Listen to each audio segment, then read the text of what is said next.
To all media organisations, if you purport to produce news, it is your job to fact-check said news. I don't know how many times people need this stuff explained or how many times they want to be completely exposed. Hamas are terrorists.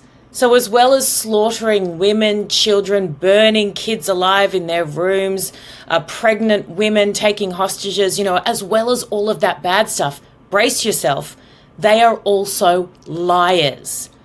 I know, hard to believe.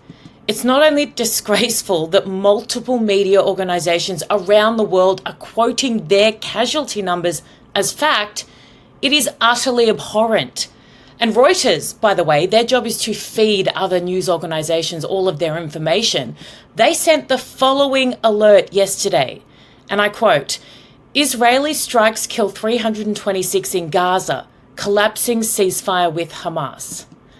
So that alert not just sent to thousands of news agencies, but seen by millions globally. It is criminal. They are repeat offenders and they should be shut down until they understand and learn how to report the truth. Those are numbers literally coming out seconds after from Hamas, the terrorists. I don't get how this is so confusing. And the BBC shock me. The BBC, wow. They've had a pretty bad run of late, haven't they? Off the back of their Hamas documentary being pulled off air, they again are reporting at least 330 people killed in Israeli airstrikes. What the actual hell?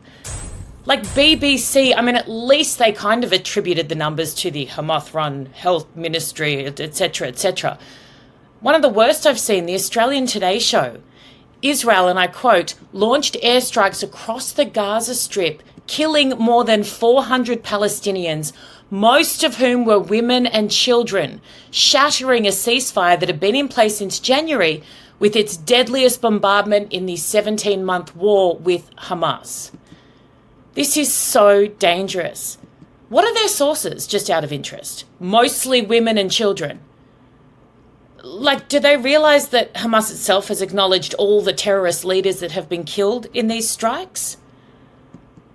They're not a legitimate source of information. Mostly women and children. They burn children alive, and you are quoting them as though it is fact. Media is lapping this stuff up. I almost have no words. We've gone through this all before, and it's been proven time and time again that these numbers are not true, they're not real. Urban warfare expert John Spencer, yesterday, and poof, international media returns to reporting civilian casualty numbers provided by the Hamas Gaza Health Ministry, who can determine casualty numbers in minutes and hours with no caveats of sources, descriptions of methods of counting, distinction of combatant versus non-combatant, or context of cause of death, Israel target, etc., etc., etc. Again, you are taking your information from the same people who slaughtered 1,200 people in a day. In a day, recorded it all on camera. And you're quoting their numbers as fact.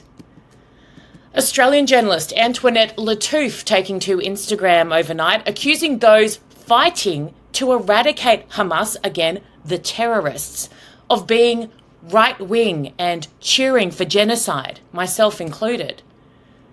A little FYI, Antoinette, wanting bloodthirsty terrorists eliminated entirely is not calling for genocide. Nor is it right-wing. For so many reasons I don't have the time to explain. But Google will help.